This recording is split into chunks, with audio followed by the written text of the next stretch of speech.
bagaimana sih mekanisme kita memilih keputusan-keputusan dalam hidup ini. Nah, sedangkan kitab yang paling tingginya itu kan kitab suci kita tentang apa yang mestinya dipilih. Nah, kalau sudah yang transenden, maka kalau difisikakan juga, ya masuknya bisa ke metafisik, or yang paling dekat sekarang tuh kuantum. Nah, jadi neuroscience pada kitanya, sedangkan kuantumnya adalah medannya. Ketika kita menyadari aspek itu, maka tidak bisa tidak, ya kita kemudian akan mulai berpikir bahwa bisnis itu adalah tentang ibadah sosial. Menurut lu, Tuhan pengen kita banyak duit gak sih, bro? The love of money, is the root of all evil. Ya, cinta uang, bukan uangnya. Ya. Kita mati nggak bawa apa-apa. Ya. Tapi justru seberapa banyak yang kita tinggalkan dan memberi makan.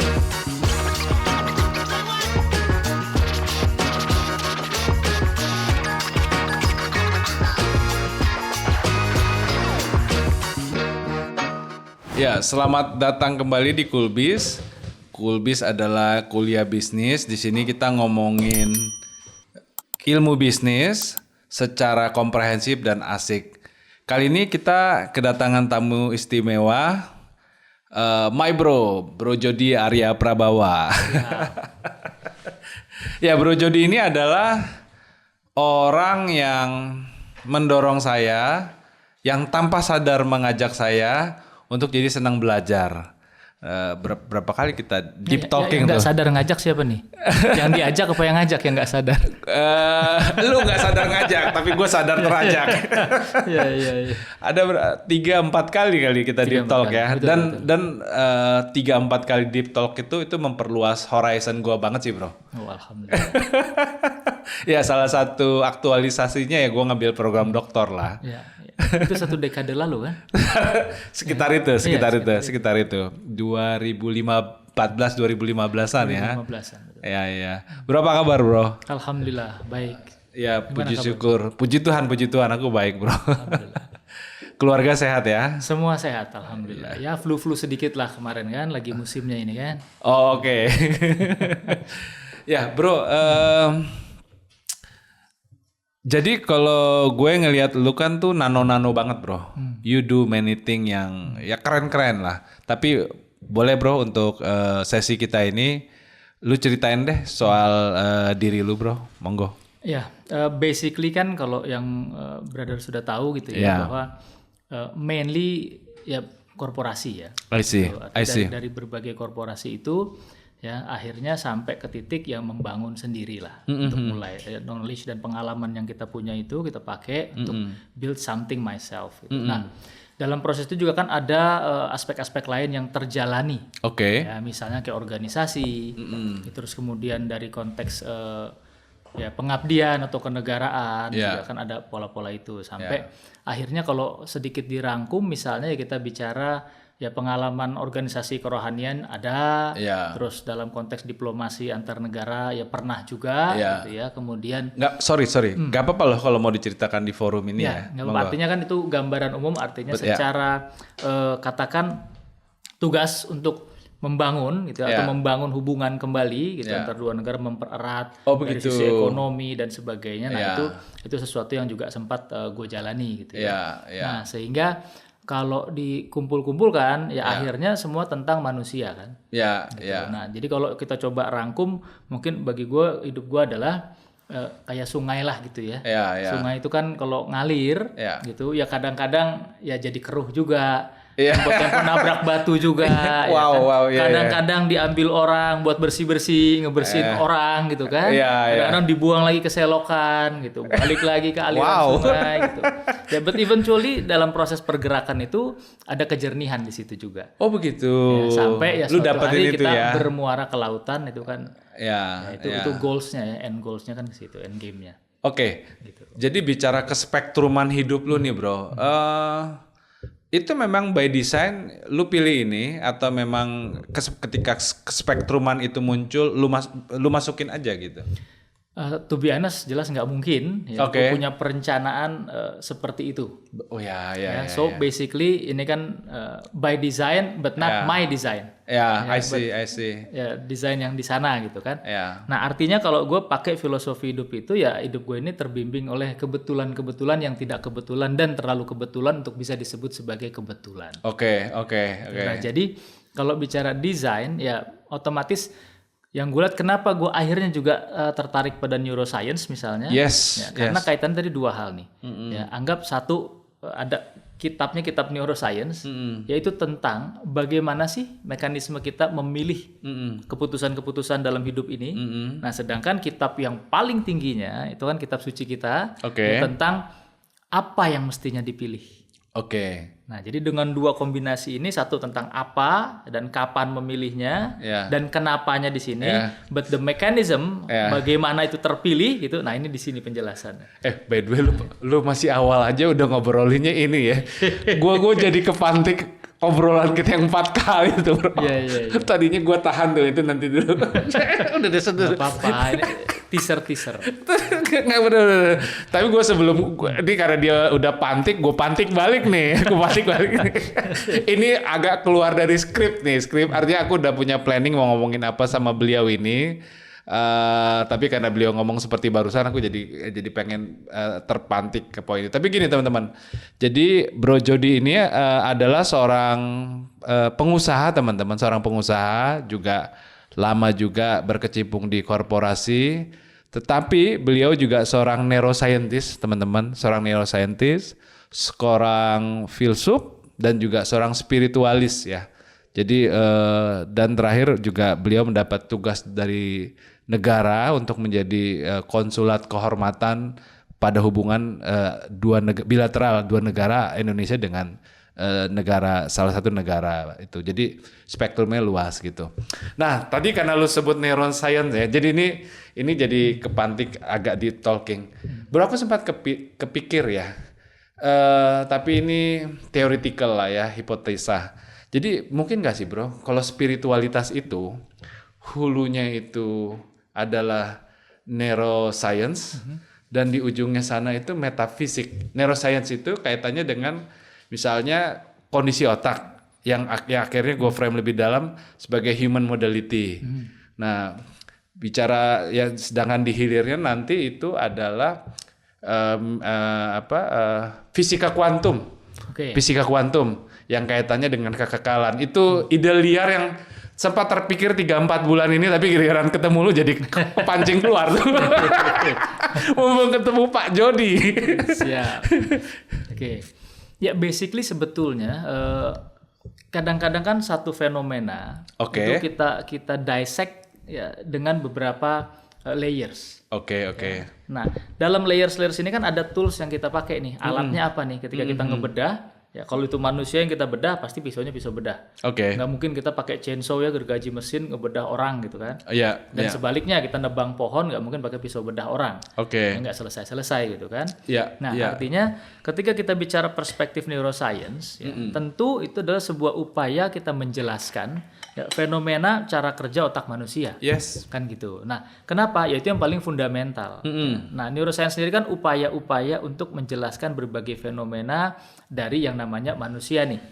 Ya kan? Karena kadang-kadang kita percaya bahwa, ya bukan percaya, secara logika, ya kalau kita beli barang, ya pasti kan ada casingnya, ada kardusnya lah gitu ya, ada bungkusannya. Nah, namanya barang yang bagus pasti ada manual booknya. So basically namanya manual book pasti ada di dalam kotaknya, di dalam bungkusannya.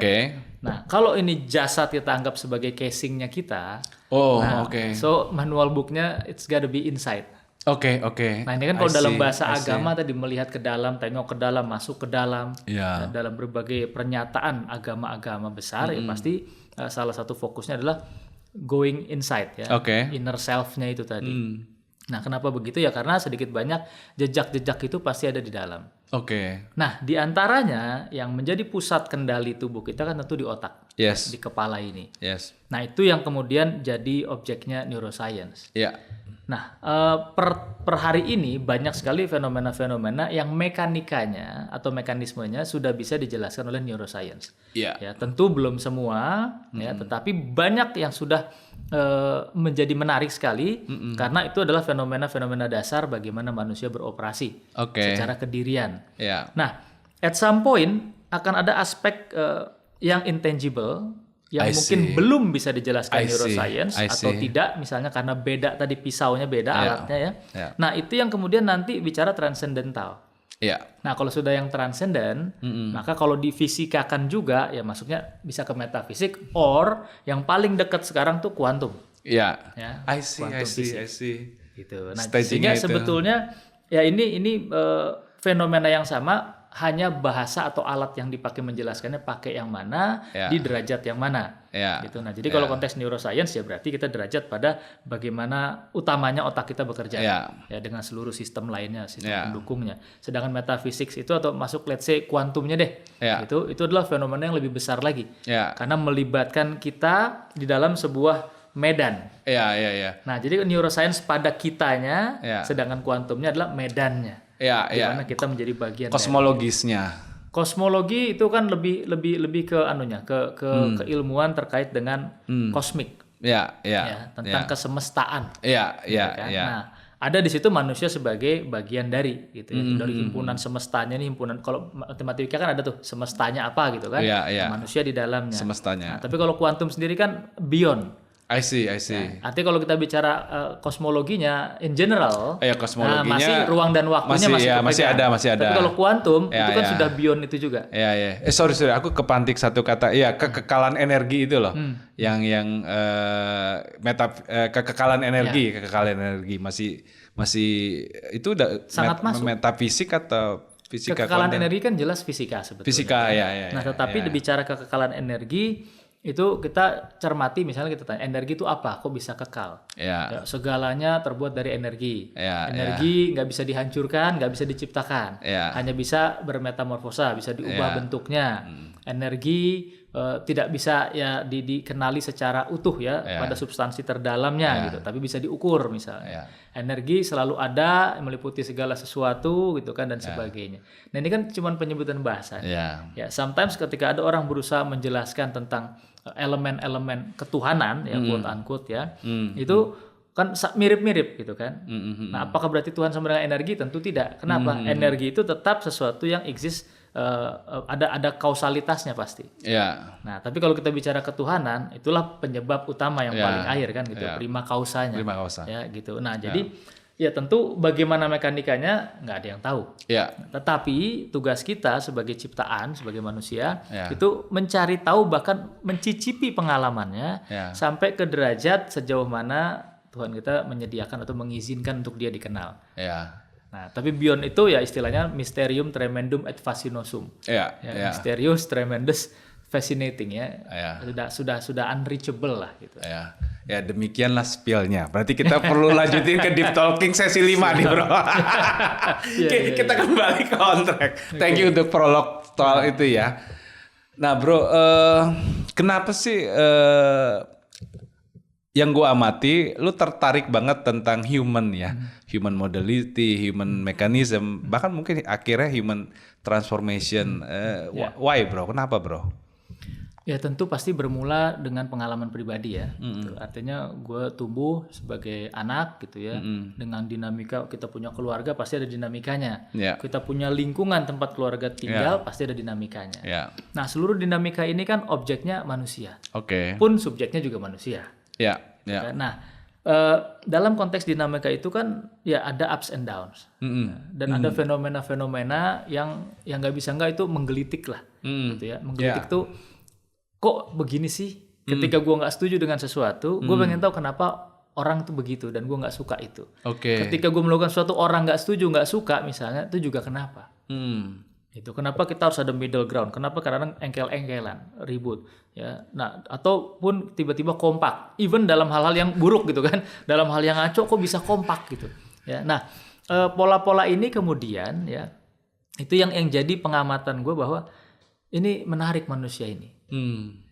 Ini lapisannya banyak, ada orang yang ya pribadinya diam tapi tiba-tiba meledak langsung lebih gawat dari orang yang biasa galak gitu kan. Misalnya. Jadi ada polarisasi ujung ke ujung misalnya. Kemudian ada spektrum kedukaan, spektrum kegembiraan yang berlebihan. Ada yang tengah-tengah gitu kan. Belum lagi bicara kecerdasan. Ya, ini baru emosinya, ya, ekspresinya. Terus kemudian ada kecerdasannya. Kemudian kok bapak ibu begini, anak begitu. Kakak adik beda juga misalnya. Ya, komunitas ada aliennya. Kok dia beda sendiri gitu kan, dalam satu komunitas tiba-tiba pemikirannya beda sendiri. Nah, hal-hal ini yang kemudian memicu bahwa there's gotta be something.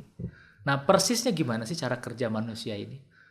Nah, cuma dulu ya, zaman itu kan fenomena ini hanya disentuh oleh agama. That's the point. Ya, saat itu kan gitu. Intinya cuma agama, dan kadang-kadang ya, agama sendiri hanya berfokus pada aturan-aturan. Ya, aturan-aturan tadi apa yang boleh, apa yang nggak boleh, bagaimana tata cara ritual beribadah dan sebagainya. Nah, sementara kalau kita lihat ujung dari semua ritual ibadah itu adalah kesalehan sosial. Ini kan penting nih. Artinya kalau kita dalam semua ibadah ritual pribadi kita nggak berdampak pada sesama manusia, nggak berbentuk pelayanan, ya ada persoalan. Dan ternyata dalam kitab suci ada juga itu peringatan-peringatan dari Tuhan gitu ya, bahwa ya ujungnya bukan tentang kesalehan pribadimu yang bikin kamu diterima, tapi ridhonya Tuhan itu justru ada pada pelayanan kita kepada sesama.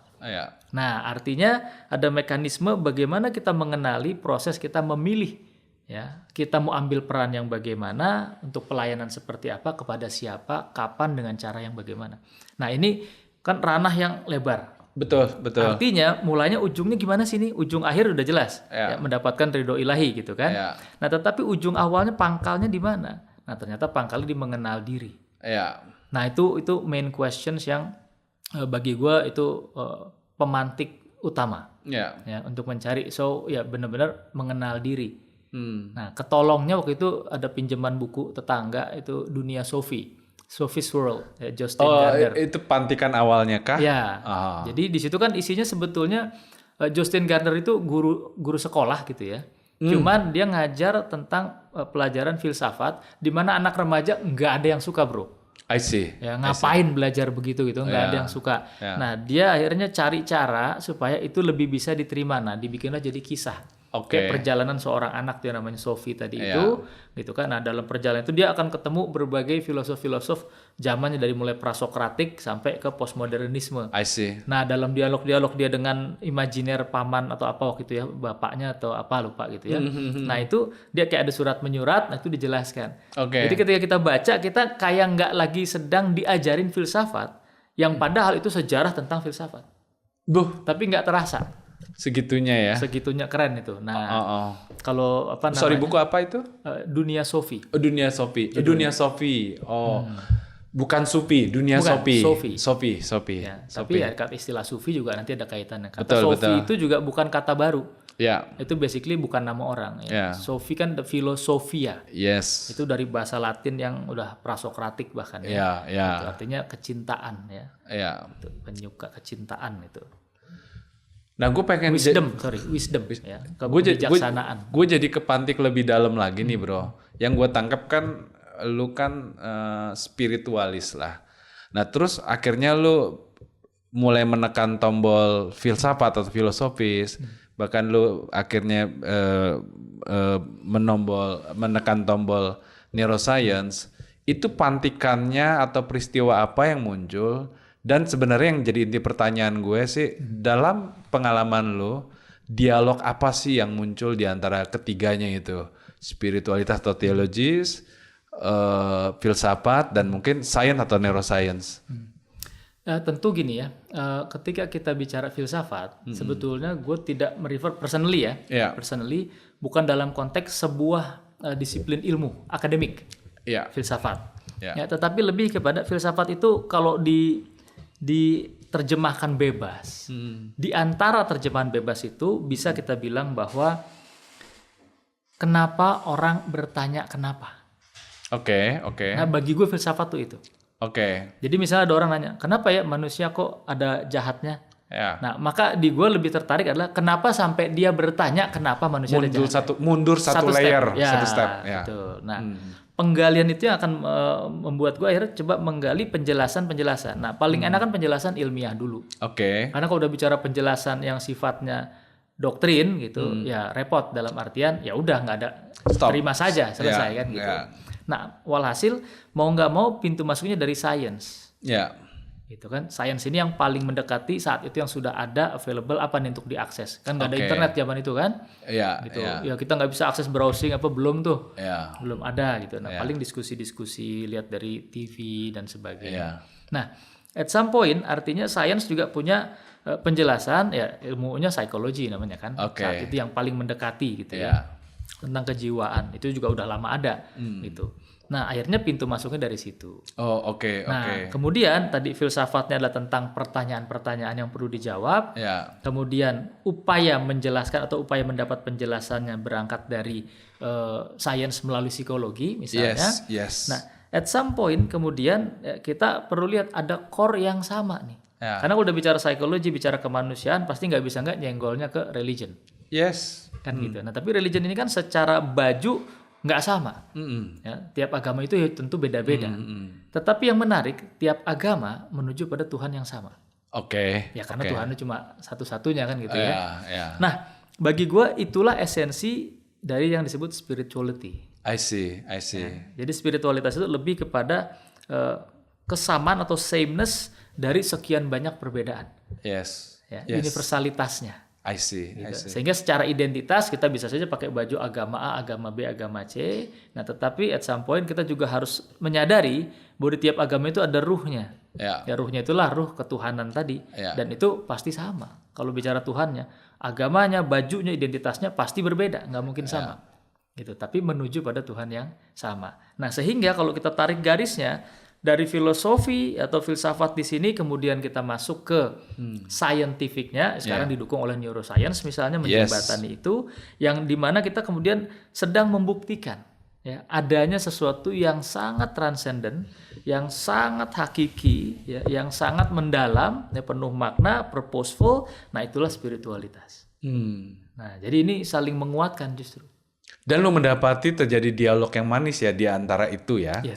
Ya, karena memang itu juga yang gue pengen berdalam sebagai insan religius.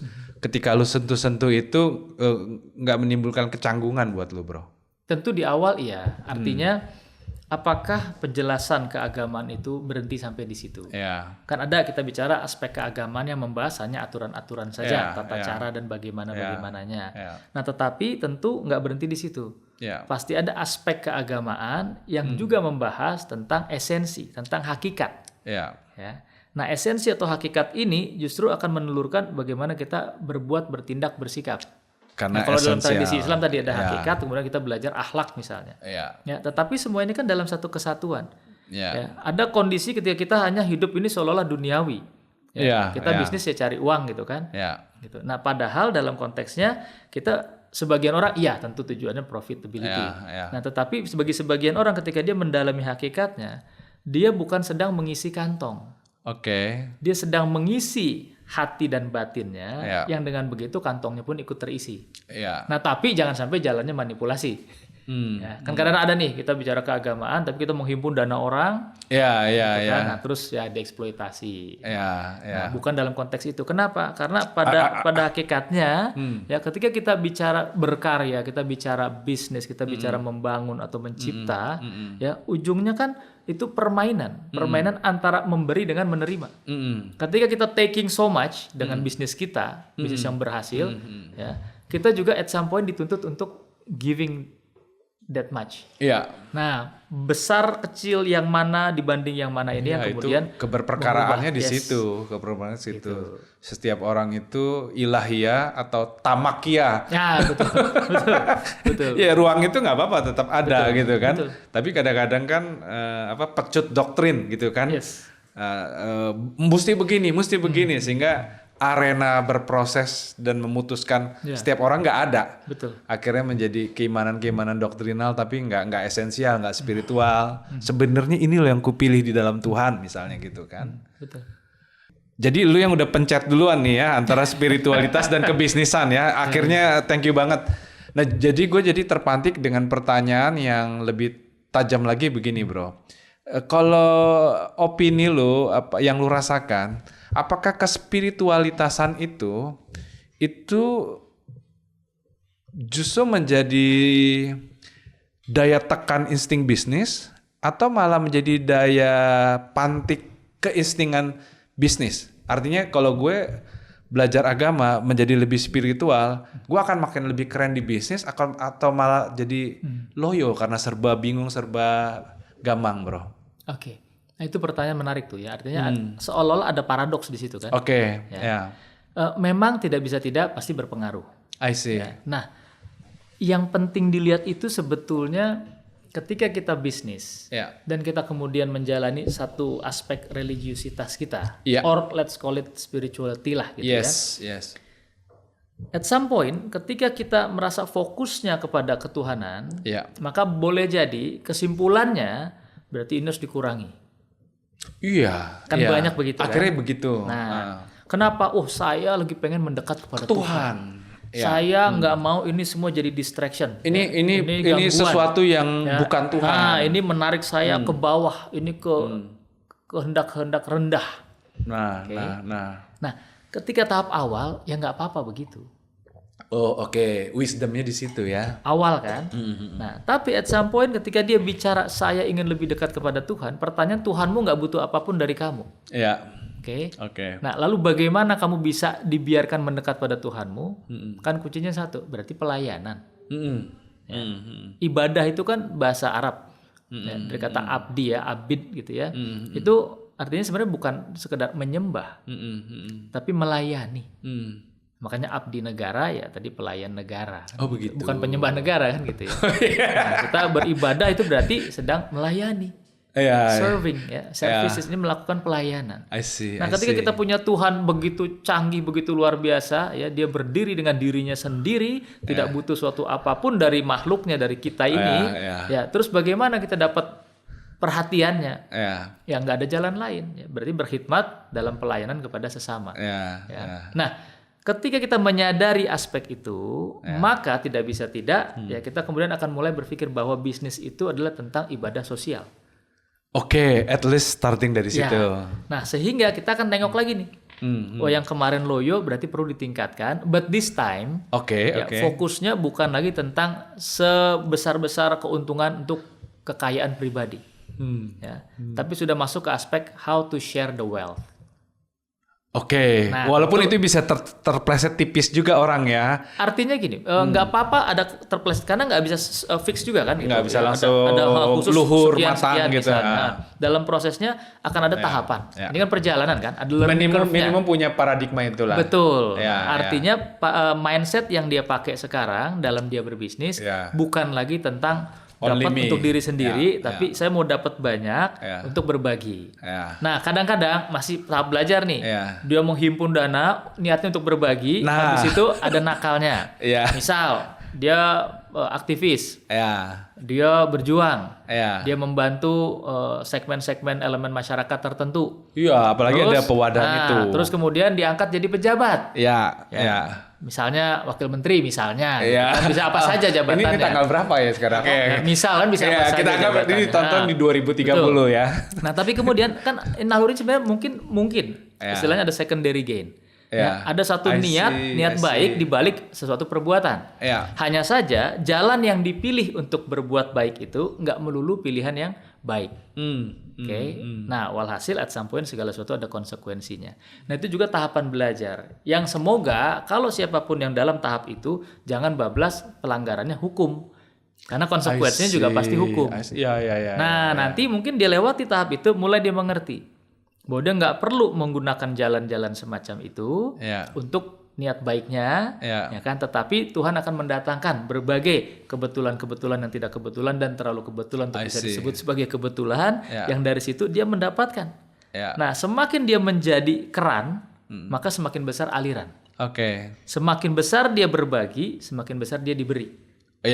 Nah, itu nanti jadi kesadaran dia bahwa dia jadi pintu Tuhan berupa kemakmuran untuk kebersamaan.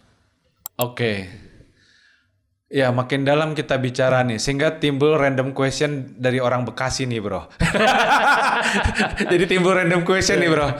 Ini random question aja ya. Menurut lu Tuhan pengen kita banyak duit nggak sih bro? Gue langsung yang praktis nih. Menurut gue ya kita manusia harus banyak duit. Oke. Harus banyak duit. Kenapa? Setiap bentuk peribadatan itu kan adalah sesuatu yang dibagi. Nah ini banyak duit dalam arti luas dulu ya. Bukan banyak duit in terms of duit for the sake of money aja, enggak.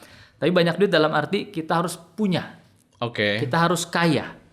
Kaya itu bisa ilmunya, ya, bisa kelegaan hatinya, bisa waktu untuk mendengarkan orang yang lagi butuh curhatnya.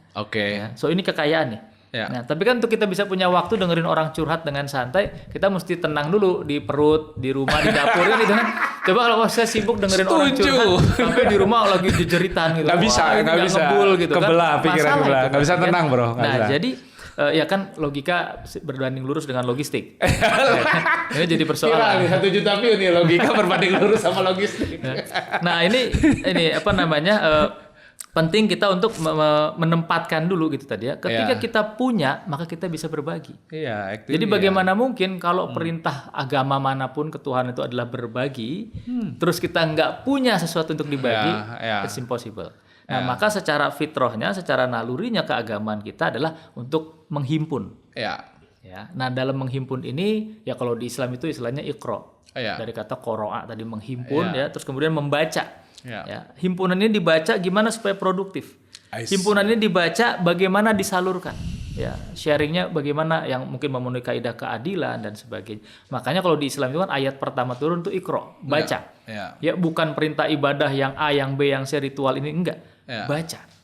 Ya, nah itu kan mengindikasikan juga knowledge, ya, penggunaan akal, kecerdasan. Ayat-ayat pertama yang turun iqra. Ya, bismillahirrahmanirrahim khalaq. Baca. Ya, dengan itu ayat pertama turun. Ya. Oke. Ayat yang paling pertama turun. It's about learning. Yes. Learn something. Exactly. I see. Dan membaca fenomena. Ya, menjawab fenomena. Ya. Gitu. I see. Ya.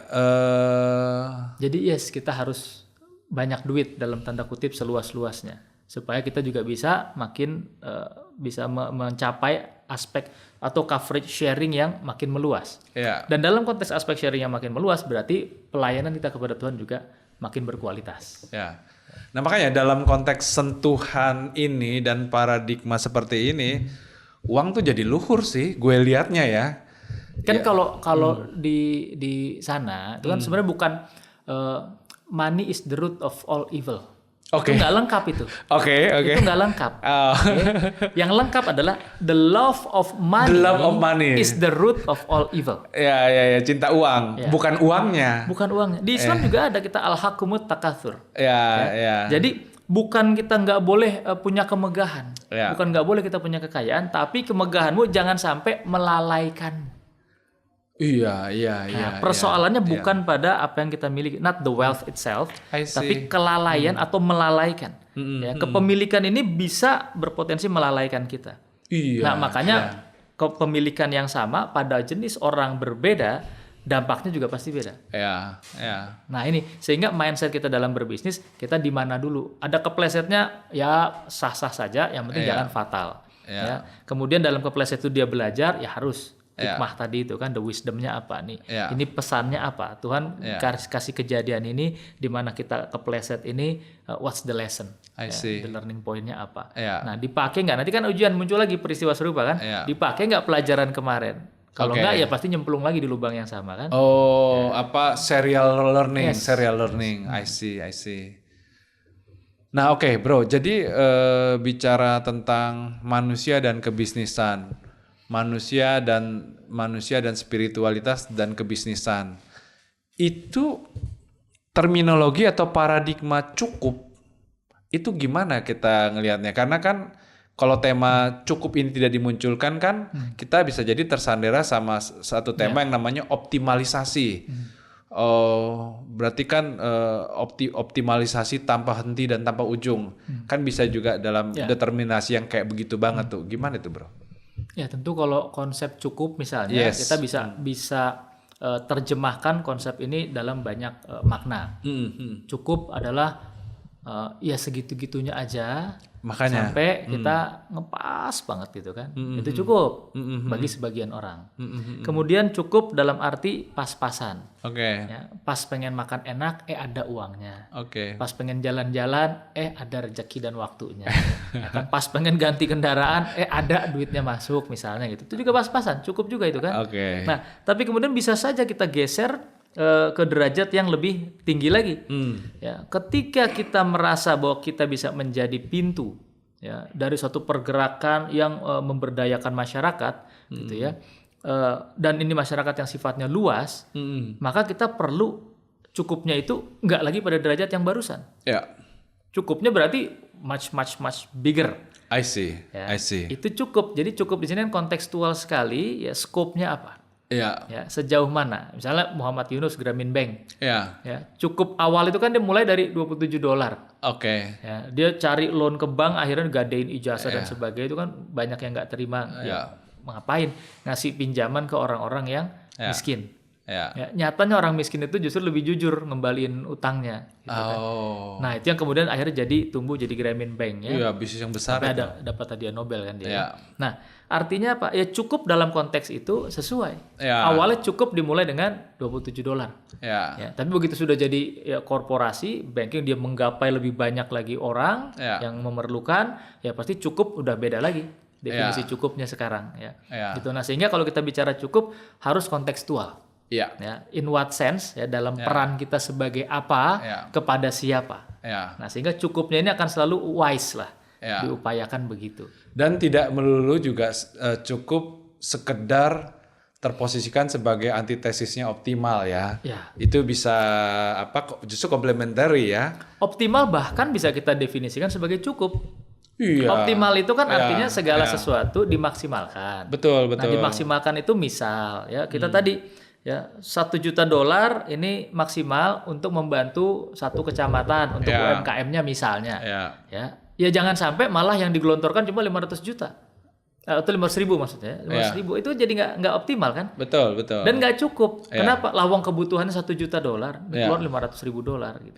Jadi nggak cukup, nggak optimal. Nah begitu optimal, berapa perlunya $1 juta gitu kan? Dioptimalkan senilai itu. Ditanya kan, cukup nggak? Jawabannya cukup. Ya karena memang itu yang dibutuhkan. Jadi optimalisasi sebetulnya adalah lebih kepada implementasi dari yang dibutuhkan. Nah, ketika ini ketemu, ya itu cukup namanya. Ya, yang tersedia sumber dayanya dengan yang dibutuhkan, ketika ketemu namanya cukup. Artinya kedua konsep atau tema bisa atau paradigma itu komplementari, justru sebenarnya saling melengkapi Betul. Ya, aku sendiri sedang dalam intensi untuk ini sih bro, kalau memang waktunya memungkinkan, aku lagi pengen mungkin coba melirik atau pada akhirnya nanti bikin kajian tentang Kristonomik. Kristus sebagai pusat paradigma memahami keekonomian gitu. Tapi itu my self orientation lah. Nah, kalau bro sendiri bro gimana bro melihat tema misalnya Islamic-nomic? Itu sesuatu yang tematik asik nggak atau gimana bro? Basically ini kan tentu kita ada kalau di Islam ekonomi syariah misalnya gitu ya. Nah, tetapi kalau bagi gue sih sebenarnya lebih begini. Kalau ekonomi syariah berarti kita bicara terhadap kaidah-kaidah, aturan-aturan. Nah, kalau kita tarik ke esensi daripada kaidah yang dibuat dalam industri perbankan dan ekonomi Islam secara umum, sebetulnya ada core yang menarik. Bahwa di dalam Islam itu kita bicara bisnis dan ekonomi itu semua adalah tentang pemberdayaan masyarakat. Itu adalah ibadah sosial. Ya, nggak pernah ada perspektifnya. Pikiran besarnya di situ ya. Ya, nggak pernah ada perspektifnya for our own selves ya. Untuk individual. That's why ya konsep-konsep zakat ya, konsep sedekah dan sebagainya, infak dan itu kan ada di situ. Ya. Nah, yang menarik sebetulnya ketika kita bicara ekonomi atau bisnis sebagai bagian dari ibadah sosial, ya tadi pelayanan kepada Tuhan, kan kedirian kita itu orang lebih senang itu ketika bisa berbagi, memberi ketimbang menerima. Ini sudah naluri dan ini menjadi objeknya neuroscience. Betul. Neuroscience itu mempelajari itu dopamin, neurotransmitter kita dopamin ini, ya itu kan akan flare up kayak kembang api gitu ya. Gitu kan. Nah, ketika kita bisa memberi, Karena itu posisi abundance, ya, posisi kepemilikan, posisi di atas, posisi yang lebih mulia, dianggapnya begitu, tangan di atas. Ya, nah sehingga secara proses kita perlu membangun hidup kita pribadi maupun sebuah komunitas sebagai sebuah komunitas, ya, untuk reaching certain level of wealth. Ya, nah kemakmurannya yang kemudian dibagi. Nah ketika membagi itulah timbul rasa yang lebih nyaman. Kenapa? Kita menjadi bagian dari alat Tuhan untuk melayani kemanusiaan, gitu kan. Nah sehingga dalam konteks keislaman bisnis itu perlu, tapi harus diatur. Ya, kenapa persoalannya ada goror, ya? Goror tuh nggak boleh gitu kan di Islam itu. Apa itu goror? Itu yang transaksi barangnya belum jelas, yang ngijon gitu ya. Oh. Jadi belum panen udah ditebak-tebakin segini dibayar menyentuh segini. sampai ke prinsip-prinsip itu ya. Nggak boleh. Riba itu sendiri kan, riba, goror, dan ada aspek-aspek lainnya juga gitu yang masuk, yang artinya berpotensi menyulitkan atau bahkan merugikan orang. Resiko-resiko yang nggak diperlukan at the first place, nah itu harus dihindari. Itu bisnis etik banget ya. Yes. Bisnis etik banget. Nah, tetapi at its core, etik ini sebenarnya kan kenyamanan diri manusia. Oke. Ketika kita tanpa sengaja kita menyusahkan orang, pasti kita nggak nyaman. Kalau manusia normal. Nah, maka tuh dijaga dari awal. Gitu kan. Nah, oleh karenanya ya setiap aspek bisnis yang dijalani kita selalu berfokus, diingatkan ada zakatnya ya. Gitu kan. Nah, nanti dihitung tuh kalau zakat mal ya, itu setahun pendapatan kita ya berapa persen, jenisnya apa, jenis kekayaannya itu ada hitungannya. Nah sehingga itu momen-momen kita diingatkan ya bahwa di dalam hartamu ya terkandung harta orang-orang lain. Kenapa? Ya kita nggak pernah bisa ensure bahwa meskipun kita punya prinsip kehalalan, tapi dalam prakteknya apa yang nyampe ke kita mungkin halal, tapi satu step sebelum nyampe ke kita terjadi ketidakhalalan, kita kan nggak tahu. Gitu. Nah makanya perlu ada upaya-upaya pembersihan itu. Nah, kesisteman untuk menjaga spiritualitas. Betul. Nah, tetapi di kita bukan pada saya sudah dipotong nih untuk zakat, bukan itunya. Sebenarnya. Tapi ada kesadaran bahwa saya punya ya dan saya siap berbagi, itu latihan melepas kemelekatan. Ya. Kan kadang-kadang gila, gue nyarinya udah capek-capek setengah mati. Ya mungkin kalau misalnya 2,5% dari 10.000 misalnya. Kecil. Tutup mata. Ya kan? Mulai berasa 10.000-nya $, 2,5%. Waduh, mulai mikir gitu kan. Apalagi terus makin naik. Nah justru itu latihan dasar untuk melepas kemelekatan. Gitu. Nah makanya persoalan kan bukan tentang keduniawian yang nggak boleh, tapi cinta pada dunia itu yang jadi masalah. Betul. Kayak tadi ya, the love of money is the root of all evil, bukan the money itself. Uang itu benda mati, benda netral. Ya, dia nggak bisa bikin manusia gimana, manusianya menggunakannya gimana. Karena spesies yang paling ngutak-ngatik uang itu kan manusia. Coba kita taruh 1 miliar gitu, taruh di depan kandang hewan lah, entah itu kucing atau anjing atau apa.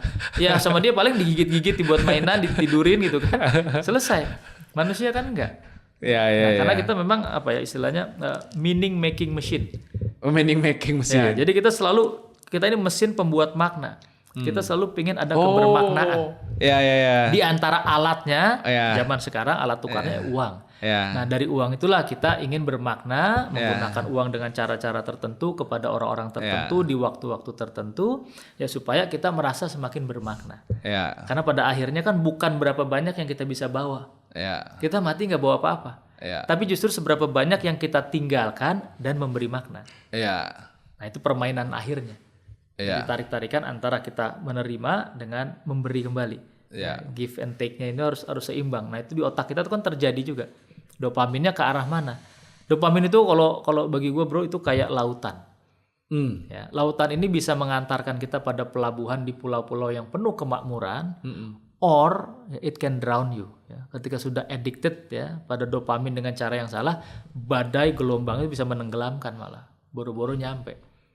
Rasa senang ketika dia mendapatkan kekayaan dan rasa tidak senang ketika harus berbagi, ya itu menenggelamkan.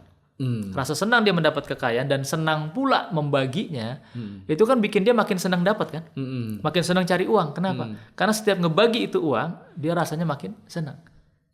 Nah ada orang yang makin senang cari uang, tapi begitu ngebagi nggak senang. Nah ini satu jangan salah setup dopamin. Betul. Jangan salah training dopamin. Kan dia kayak bibit lah ya. Setelannya apa nih di subconscious kita? Setelannya apa? Ada orang pengen kaya karena berangkat niatnya benci kemiskinan. Waktu dia miskin dia kesal sekali, dia bersumpah nih, gue pokoknya nanti gue harus jadi orang kaya. What happened? Begitu dia jadi orang kaya, pelitnya minta ampun. Makin kaya makin pelit. Karena kekayaannya itu berangkat bibitnya adalah dendam atas kemiskinan. Sehingga dia mengumpulkan, kalau diambil berarti miskin. Iya. Ada lagi orang benci kepada orang kaya, merasa terhina, maka dia bersumpah dia pengen kaya dan sukses. Sehingga ketika tercapai, ya, makin dia kaya, makin dia bengis. Dia nggak pelit, tapi setiap ngasih tuh ngomong gitu. Makanya kerja, makanya jangan malas, minta-minta doang bisanya. Nih 1 juta, royal tapi disertai dengan hal-hal. Nah, ada orang yang ngelihat hidupnya mungkin susah, wah ini nggak bisa. Ya. Saya harus kaya, saya harus maju. Ya, maka ya berarti saya harus sukses. Begitu dia sukses, ya dia justru malah berbagi.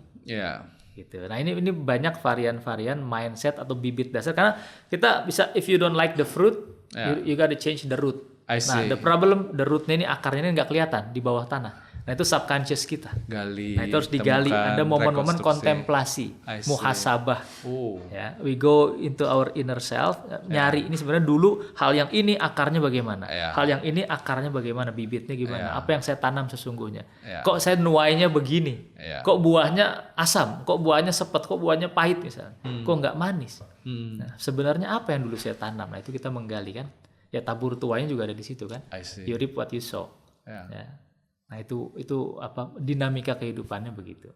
Dan ini yang kita pelajari di kelas HPI, bro. Termasuk itu. Yes, bagaimana kita mengganti operating system kita. I see. Tapi sebelum itu tentu kita tahu dulu. Ada operating system yang perlu diganti, kesadarannya itu dulu. Ya, kebutuhan untuk berubah. Artinya ini bisa dipelajari secara sistemik lah ya, secara sistematis by design ya. Bro, aku pengen meluas lagi nih bro, neuroscience nih. Jadi kan bicara manusia, kebisnisan, dan neuroscience. Dalam konteks perspektif neuroscience, fenomena keserakahan, saya kok jadi serakah, saya serakah atau keserakan, itu gimana perspektif ke neuroscience-an bro? Ya biasanya kan gini, kalau serakah itu kan berarti berangkat salah satunya dari scarcity mentality. Dia mental kekurangan. Sehingga dia berusaha mengambil apa yang masih bisa diambil. Dia berusaha memakan apa yang masih bisa dimakan, meskipun saat itu dia tahu dia udah nggak perlu. Tapi karena itu ada dan bisa dimakan, itu sama. Kadang-kadang orang membuli anak-anak nih, membuli bukan karena dia jahat, tapi karena ada yang bisa dibuli. Nah, apa yang terjadi? Percobaan pertama tiba-tiba berhasil, itu ada rasa senang. Itu dianggap prestasi. Nah, setiap prestasi minta untuk diulangi. Ini masih dopaminergic nih. Gitu. Nah, setiap prestasi minta untuk diulangi, setiap pengulangan dan berhasil, maka itu akan meningkatkan, minta eskalasi. Nah, akhirnya makin. Nah, mulai dia jadi plutokrat kan. Pokoknya saya akan makan apa saja selama masih bisa dimakan. Nggak lagi bicara butuh apa enggak, cukup apa enggak, sudah lebih atau enggak, sampai muntah-muntah pun dia akan makan itu. Ya, nah berangkat dari mana? Berangkat bahwa kalau nggak dimakan nanti tiba-tiba kurang jadi masalah. Determinasinya itu. Ya, karena terkadang gini, kita misalnya bicara obesitas. Ini bukan keserakahan, tapi bentuk wujudnya kalau kita terjemahkan ke bentuk keserakahan terhadap harta, ya ada perspektif yang bisa kita pakai untuk mengerti itu. Kadang-kadang waktu kecil, ya itu kita kan dibilangin sama orang tua kita kan, gitu, ya kamu yang makan yang banyak, ya kan, itu kenapa makan yang banyak? Ya nanti sayang nasinya apa, biar sehat. Seneng nggak orang tua kalau lihat anaknya makan banyak? Si anak seneng nggak lihat orang tuanya seneng? Seneng lah. Seneng kan? Wah, jadi cara nyenengin bapak ibu itu dengan makan yang banyak. At some point itu kan jadi mekanisme, jadi program kan? Modality-nya programnya itu. Jadi program kan, jalan. Nah, pada hari di mana dia udah nggak perlu lagi nyenengin orang tua dengan cara begitu, dia masih begitu. Karena itu pernah menciptakan satu program di mana itu ada kebanggaan. Ya, semua anak pengen membuat orang tuanya bangga. Dan diantaranya program yang tertanam adalah dengan makan yang banyak. Akhirnya orang tuanya sendiri yang ngomong kan, udah gede nih, kamu makan terus gimana sih? Nah ini kan terjadi nih. Tadi di waktu kecil disuruh makan yang banyak, sekarang udah gede malah dilarang-larang.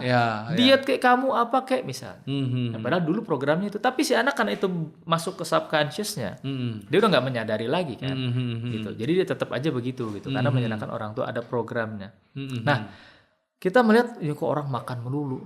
Rakus banget nggak ada habisnya. No. Ya, di satu sisi dia juga pengen kok mungkin berhenti, tapi dia nggak tahu ada drive lain yang dia tidak sadar lurking in the shadow gitu ya, di kegelapan yang mengendalikan dia. Makanya hal-hal seperti ini perlu dicermati, perlu kita kontemplasi, muhasabah tadi itu, ya supaya kita bisa mengenali, ya apa-apa yang tidak kita sadari yang justru mengendalikan hidup kita sehari-hari. Ya, ini selalu terjadi nih. Nah, tapi kalau sudah disadari, dia bukan lagi kecenderungan, bukan lagi pembawaan, bukan lagi ketidaksadaran. Tapi sekarang sudah jadi pilihan. Kenapa? Kan udah sadar. Udah tahu bahwa ini ada ya, ada kecenderungan gini ya. Kamu tahu ya, kamu punya program ini ya. Sudah jadi pilihan. Nah, ketika sudah jadi pilihan, maka dia punya kemampuan sadar untuk menyikapinya dengan cara yang berbeda. Nah, jadi cara pertama adalah menyadari itu. Nah, keserakahan seringkali terjadi karena dulu dibilang kalau banyak itu menghimpun itu dan tidak membagikan supaya tetap tambah banyak itu adalah keistimewaan, kemuliaan.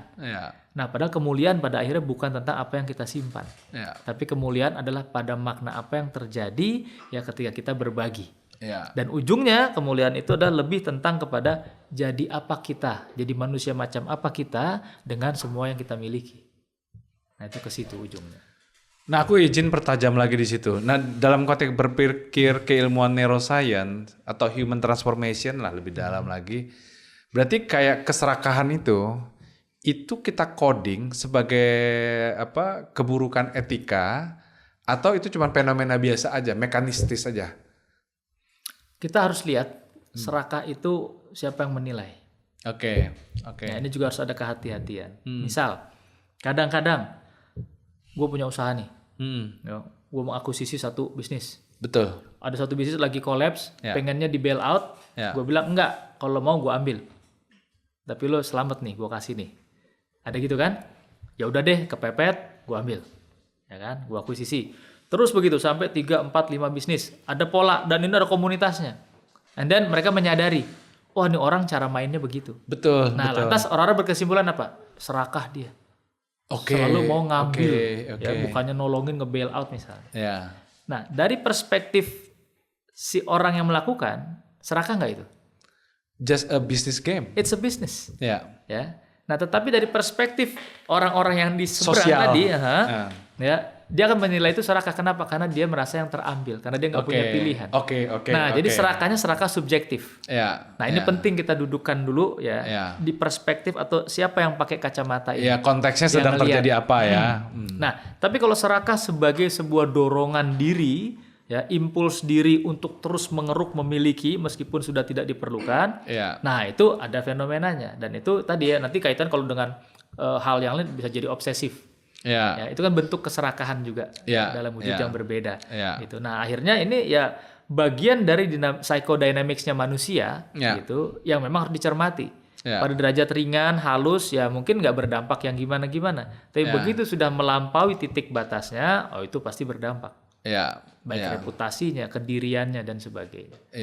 Nah, itu persoalannya. Jadi fenomena ini ada tergantung eskalasi besar kecilnya. Nah, tinggal juga siapa yang melihatnya. Jangan sampai tadi perspektif subjektifnya itu dilabelkan serakah padahal ini bisnis. Gitu. Kan dia punya pilihan untuk enggak. Betul. Itu kondisi. Itu hanya pola bisnis biasa aja ya. Itu bisa diinterpretasikan beda ya. Nah, oke, bro, berbicara tentang determinasi seseorang gitu. Itu kalau di pandangan lo sebaiknya pendorong seorang entrepreneur atau seorang profesional untuk achieve something, kinerja. Itu gimana ngelihatnya? Karena lu kan lumayan berdiri di beberapa standing kan, spiritualitas, neuroscience yang mekanistik, filosofi yang meaningfully. Itu gimana sebaiknya determinasi yang harus gue bangun untuk mengoptimalkan kinerja, bro? Kita itu sebetulnya kan pasti at some point dan ini nggak mungkin di awal. Nggak mungkin di awal. Kadang-kadang gini, ada problem ketika orang teriak-teriak passion. Nah, ya ini problem nih. Kenapa problem? Sometimes Passion itu bukan dari awal itu dianggap passionnya terus dia hidup untuk mewujudkan itu. Kadang-kadang passion itu justru ketika dia melakukan sesuatu, dia mendapatkan kenikmatan dan itulah jadi passionnya dia. Kenikmatan itu membuat itu jadi passionnya dia sekarang, kan gitu. Nah, banyak terjadi akhirnya kita merasa ini passion gua, dia kejar itu passion, mengorbankan segalanya, berantakan juga. I see. Karena dia anggap passionnya di awal. Nah, sebenarnya yang benar itu sebaiknya kita jalan dulu ya, dengan berbagai dinamika. Nanti at some point akan mulai ketemu, mulai kelihatan. Ini ada pattern yang berulang.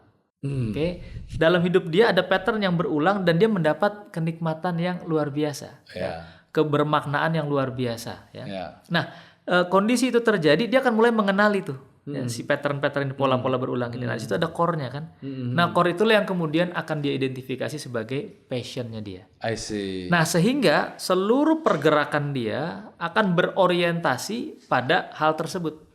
Nah, itu yang jadi kompasnya dia. I see. Sehingga ketika tadi kita bicara dopamin sebagai pendorong, sebagai booster, ya, sebagai motivator kita secara neurotransmitter dalam diri kita. Ya, tadi gue bilang itu kan lautan.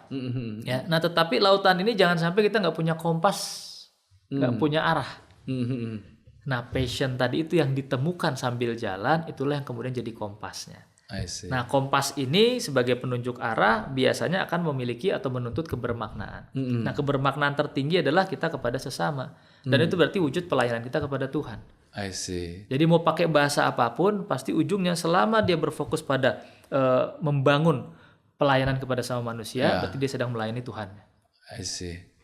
Ya syukur-syukur dengan kesadaran ilahiyah juga ya tentunya. Gitu. Nah, tetapi intinya ya kita nggak bisa mendikte cara Tuhan memberi rapot pada setiap kita, tapi yang pasti kita punya ruang untuk memberi yang terbaik sebelum kita dipanggil kembali pulang nanti. Ya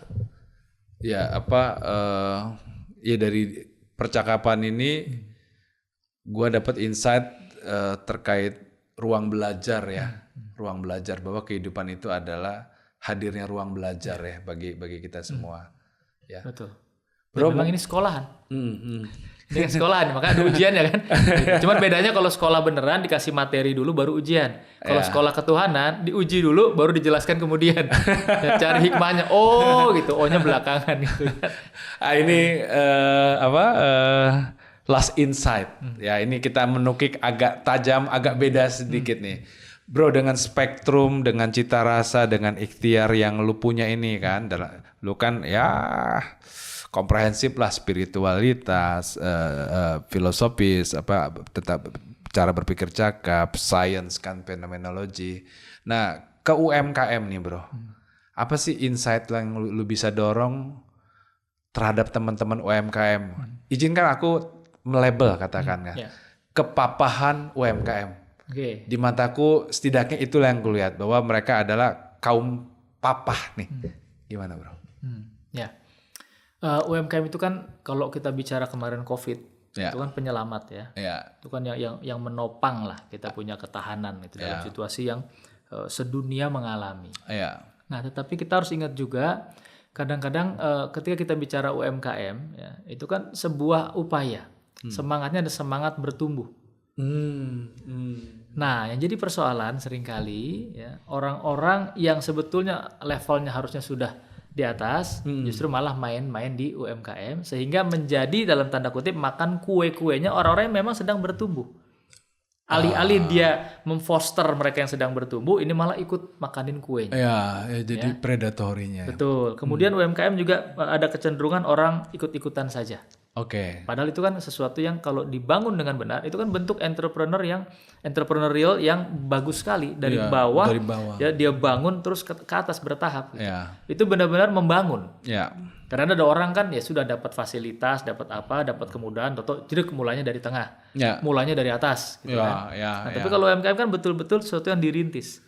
Ya, rintisan. Nah, artinya banyak ruang belajar di sana, banyak ruang potensi-potensi kebaikan di sana dan juga ya ruang-ruang untuk menciptakan lapangan kerja pastinya.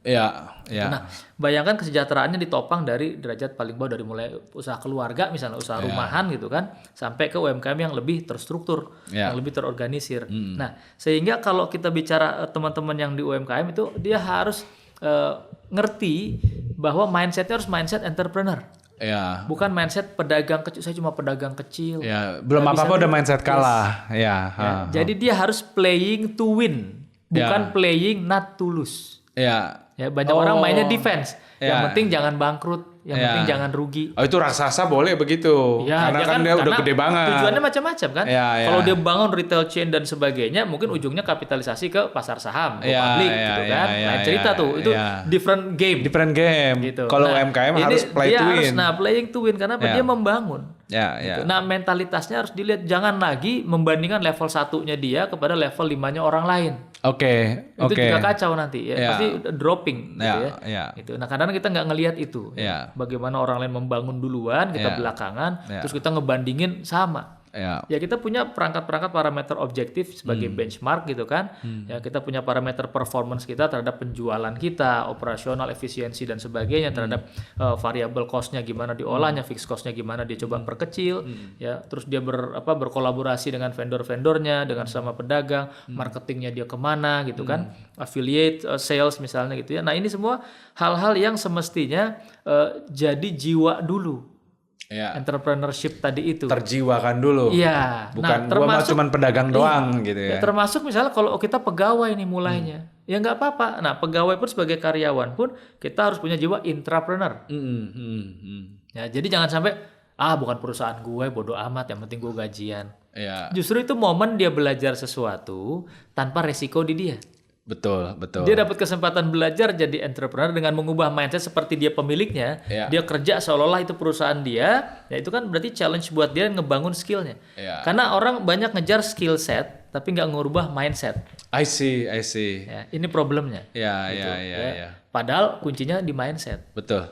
Skill set ini bisa dikejar, bisa dipelajari. Kemudian kalau mindsetnya udah ngaco lah. Apapun yang dilemparkan ke situ ngaco juga prosesnya. Ya pasti outputnya ngaco, garbage in, garbage out. Nah, maka kalau kita bicara UMKM, mindsetnya harus pas dulu.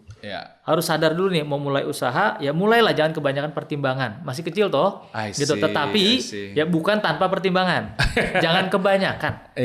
Nanti begitu mulai bergulir itu kan dengan action. Karena gini bro, secara neuroscience, mencari motivasi untuk bergerak itu lebih susah dari bergerak. Iya sih. Ya kan, aduh ini mau mulai kok susah banget, males banget, gimana ya biar mulai ya. Aduh cari apa ya biar pasti gitu bahwa ini udah waktunya bergerak. Tuh mikir tuh lama kan, nyari tanda dari langit entah apa gitu, ada petirnya, ada tiba-tiba meteor jatuh gitu kan. Nah padahal dia bergerak aja dulu, ya nanti dengan sendirinya. Tentu ada persiapan sebelumnya gitu. Cuman kan kadang-kadang problem kita adalah paralysis tadi ya, analysis paralysis. Wah, pertimbangan. Makanya kedewasaan itu kan perpaduan antara pertimbangan dengan keberanian. I see. Ada orang sibuk mempertimbangkan, pertimbangannya oke, tapi nggak punya keberanian, nggak jalan-jalan.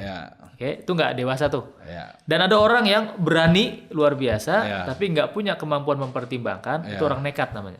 Masalah juga itu. Masalah juga. Nah, makanya ketika kita bicara sebagai UMKM, ya mindsetnya harus didudukan pada tempatnya dulu. Ya. Nah dengan begitu, pelan-pelan dia akan sambil belajar, tentunya ada learning curve di sana, ada experience, ada macam-macam yang dia akan hadapi, dinamikanya. Nah dia hanya akan membandingkan dirinya dengan performance dia sendiri kemarin. Bukan dengan orang lain. Sebenarnya gitu. Tapi dalam hal wawasan, silakan benchmark ke siapapun yang relevan. Nah itu paling bro. Ya, teman-teman UMKM ini insight besar ya. Jadi biar agak lebih strategis dikit lah. Ayo teman-teman UMKM, harmonisasi antara pertimbangan dan keberanian. Dengan Bro Jody Arya Prabawa. Thank you bro. Sama-sama bro, thank you. Telah mengundang di sini, ya, sebuah kehormatan. Thank you brother.